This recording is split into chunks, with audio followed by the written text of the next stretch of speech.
ఈ క్రింది వాటిని వరుస క్రమంలో అమర్చండి. ఏ వందవాసి యుద్ధం, బి ఎక్సులా చాపల్ సంధి, సి శాంతోమ్ యుద్ధం, డి పుదుచ్చేరి సంధి, ఈ మద్రాస్ సంధి. ఆన్సర్ చెప్పండి. ఆప్షన్స్ ఇవ్వనా? ఆప్షన్ ఇస్తే మీరు చెప్పడం ఏంది? చెప్పాలి. నేను మొత్తం ఇచ్చినాం. వరుస క్రమంలో చెప్పని చెప్తున్నా. ఎంతమంది ఆన్సర్ కరెక్ట్ తెలిసి చెప్పండి. ఇప్పుడు ఇదే ఇక్కడ అడిగే క్వశ్చన్లు ఏంటంటే సంధులు యుద్ధాలే. బ్రిటిష్ సామ్రాజ్య విస్తరణ అనే కాన్సెప్ట్లలో మనం చూస్తాము, సంధులు యుద్ధాలు రెండే వస్తాయి.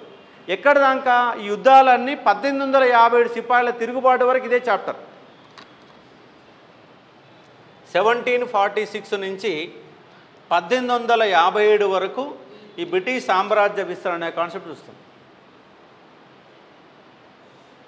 పేపర్ ఇట్లనే ఉంటుంది. చెప్తున్నాను కదా, నేను ఏ మోడల్లో చెప్పానో అదే మోడల్లో పేపర్ ఉంటుంది. 70% ఇవే క్వశ్చన్లు ఉంటాయి. 30% కొంత కాంట్రవర్సీ ఉంటాయి.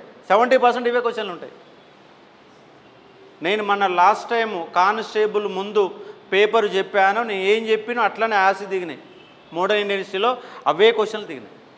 డిఫరెంట్ ఏముంటుంది. ఏదో ఆగమాగం చేయను, మిమ్మల్ని ఇబ్బంది పెట్టండి. ఏ ఎగ్జామ్ ప్యాటర్న్ అయితే ఏం జరుగుతుందో అదే చెప్పే ప్రయత్నం చేస్తా. చెప్పాలన్నా ఆన్సర్ చెప్తారా? ఇంకోళ్ళు ట్రై చేస్తారా? ట్రై చేస్తా బాబు. చూడండి, ఇక్కడ వందవాసి యుద్ధం 1760, ఎక్సలా చాపల్ సంధి 1748, శాంతోమ యుద్ధం 1746, పుదుచ్చేరి లేదా పాండిచ్చేరి సంధి అంట. పుదుచ్చేరి సంధి అన్న పాండిచ్చేరి సంధి అన్న ఒకటే 1756, మద్రాస్ సంధి 1769. ఇప్పుడన్నా అవగాహన వచ్చిందా? రాలా. మద్రాస్ సంధి దేనికి సంబంధించింది? పుదుచ్చేరి సంధి దేనికి సంబంధించింది? పుదుచ్చేరి లేదా పాండిచ్చేరి సంధి అంట. యాక్చువల్గా దీన్ని పాండిచ్చేరి సంధిగా మీరు భావించాలి. ఇప్పుడు చెప్తాను చూడండి. ఈ మొత్తం కూడా ఇక్కడ మీకు అడిగినటువంటి క్వశ్చన్లు ఏంటంటే ఆంగ్లో కర్ణాటక యుద్ధాలకు సంబంధించిన క్వశ్చన్ అండ్ ఓన్లీ ఫర్ ఇది ఆంగ్లో మైసూర్ యుద్ధానికి సంబంధించింది.